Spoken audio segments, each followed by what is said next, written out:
ओम नमो आदे सर्वांना. तर सर्वांना आजचा दिवस छान आणि सुखाचा जावा हीच कानिपनाथ बाबांशी प्रार्थना करते आणि आजच्या एका नवीन व्हिडिओला सुरुवात करते.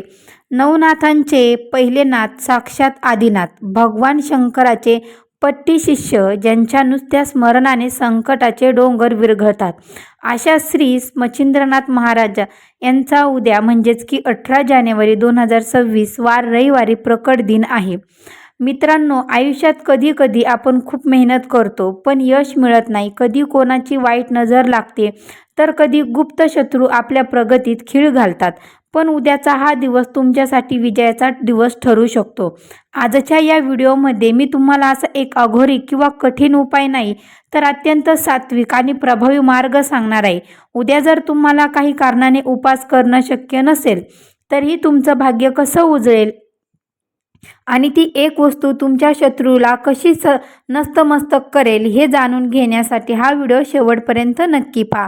चॅनलवर नवीन असाल तर देखील चॅनलला देखील सबस्क्राईब करून ठेवा आणि कमेंटमध्ये ओम नमो आदेश किंवा ओम नमो मच्छिंद्रनाथ महाराज हे नक्की लिहा, जेणेकरून तुमच्या घरावर आणि तुमच्या कुटुंबावर मच्छिंद्रनाथांची कृपा नक्कीच राहील. त्याचबरोबर सर्वात आधी लक्षात घ्या, उद्याची तारीख आणि वेळ काय आहे. 14 जानेवारी 2026 म्हणजेच की वार आहे रविवार. शास्त्रात रविवार येणारा प्रकट दिन अत्यंत तेजस्वी मानला जातोय. आता जाणून घेऊया आपण शुभ मुहूर्त काय आहे. तर 18 जानेवारी 2026 वार रविवार हा उद्याचा दिवस आहे. त्याचबरोबर शुभ मुहूर्त आहे, ब्रह्ममुहूर्त आहे. सकाळी 5:25 ते 6:15 या वेळेत केलेली साधना सर्वात जास्त फल देते. आता अमृतकाळ सर्वोत्तम वेळ म्हणजेच की सकाळी 8:30 ते 10:15 या वेळेत तुम्ही पूजा आणि उपाय करू शकता. विजया मुहूर्त दुपारी 2:20 ते 3:05. शत्रुनाशासाठी हा सर्वोत्तम मुहूर्त मानला गेलेला आहे. आता अशुभ वेळ म्हणजेच की अशुभ वेळामध्ये आपल्याला काही गोष्टी करायच्या नसतात. आता उद्या दुपारी 4:30 ते 6 वाजता या दरम्यान राहू काळ असेल, तर या काळात कोणताही नवीन उपाय किंवा पूजेचे संकल्प करू नका. जे काही करायचं आहे तर ते दुपारी 4च्या आत किंवा संध्याकाळी 7च्या नंतरच करा. आता मच्छिंद्रनाथ महाराज हे साक्षात विष्णूचे अवतार आणि शिवाचे शिष्य मानले जातात. माशाच्या पोटात राहून ज्यांनी 12 वर्ष योग साधना केली आणि प्रत्यक्ष महादेवाकडून ब्रह्मज्ञान मिळवलं, हे ते मच्छिंद्रनाथ. त्यांचं नाथ संप्रदायाची गुढी उभारली. त्यांची शक्ती एवढी अफाट आहे की साक्षात काळालाही त्यांच्यासमोर झुकावं लागलं होतं.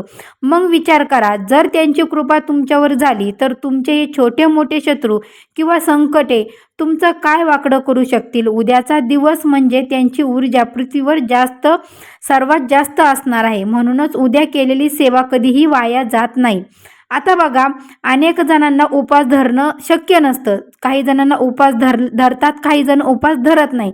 तर बघा, अनेक भक्त विचारात पडतात की उद्या उपवास धरायचा का, कारण की उद्या रविवार आहे, सुट्टी आहे, किंवा घराबाहेर जायचं आहे का, उपवास नाही जमला तर चालेल का. तर बघा, नवनाथ हे कष्टकरी आणि सात्विक लोकांचे कैवारी आहेत. जर तुमची तब्येत ठीक नसेल किंवा कामाचा व्याप असेल तर उपवास करण्याची शक्ती नाही, तर मच्छिंद्रनाथ महाराजांचा पोटाचा उपवास करण्यापेक्षा मनाची शुद्धता जास्त पाहतात. त्यामुळे जर तुम्ही उपवास केला नाही तरीही चालेल, फक्त तुम्हाला मनोभावेने मच्छिंद्रनाथांची सेवा देखील करायची आहे. त्याचबरोबर आता उद्या तुम्ही काय करायचं आहे, कोणत्या गोष्टी टाळायच्या हे देखील मी तुम्हाला सांगणार आहे.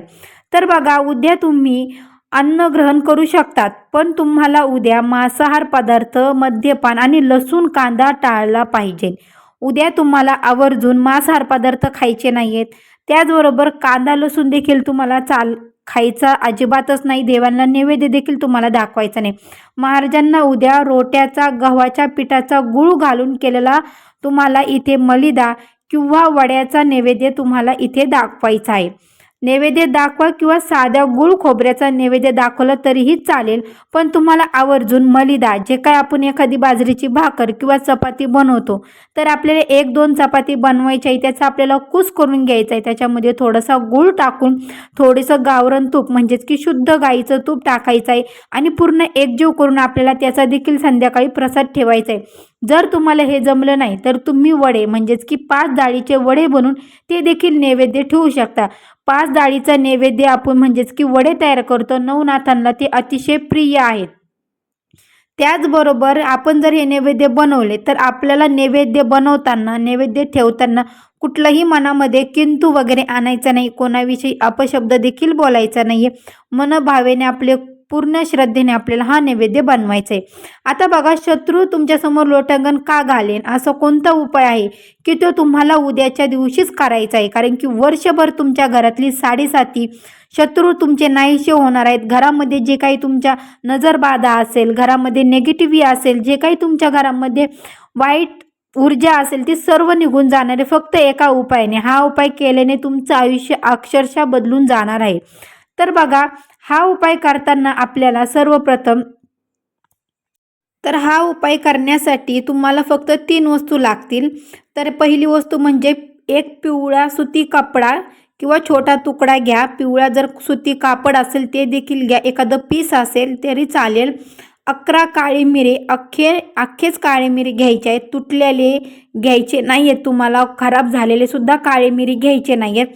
चिमूटभर पिवळी मोहरी घ्यायची आहे तुम्हाला. ह्या 3 वस्तू आवर्जूनच लागणार आहे. परत एकदा सांगते, एक पिवळा सुती कपडा घ्या. छोटा कपडा जरी घेतला तरीही चालेल किंवा एखादा नवीन पीस घ्या. जुना कपडा घेऊ नका.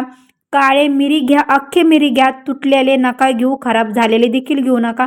चिमूटभर पिवळी मोहरी घ्या. आता उद्या दुपारी विजय मुहूर्तावर किंवा संध्याकाळी दिवा लावणीला महाराजांच्या फोटोसमोर बसा.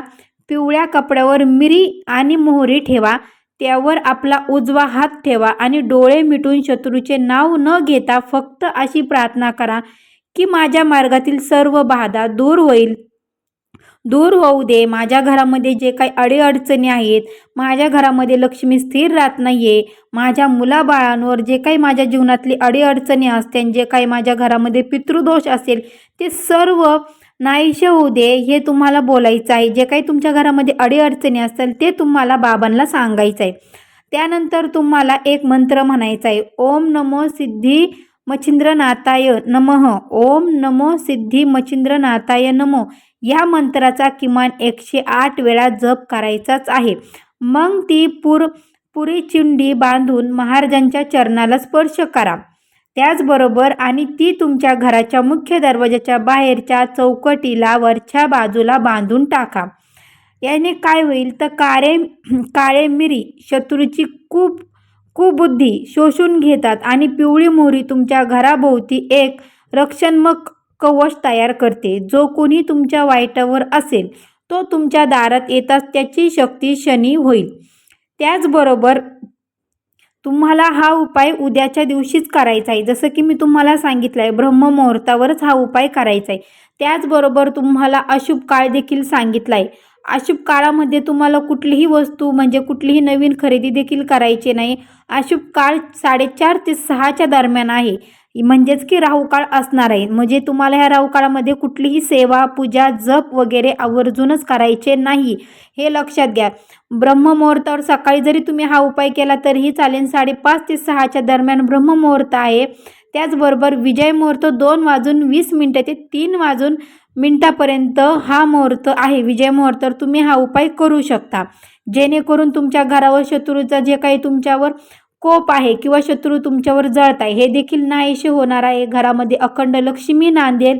त्याचबरोबर या दिवशी तुम्हाला 108 वेळा ओम मच्छिंद्रनाथाय नमः या मंत्राचा जप 108 वेळा आवर्जूनच करायचा आहे. हा उपाय केल्यावर तुमच्या लक्षात येईल की जे लोक विनाकारण तुम्हाला त्रास देत होती ते आता शांत झाले आहेत किंवा स्वतःहून तुमच्याशी मैत्रीचा हात पुढे करत आहे.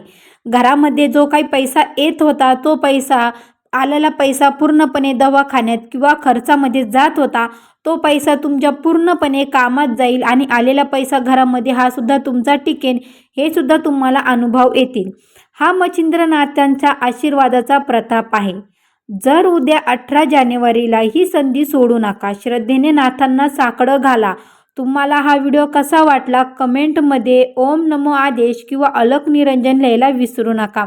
तुमच्या एका शेअरमुळे एखाद्या गरजूला मार्ग मिळू शकतो. अशाच आध्यात्मिक माहितीसाठी आमच्या चॅनेलला सबस्क्राईब करा. पुन्हा भेटूया नाथाच्या कृपेने. धन्यवाद. अलक निरंजन.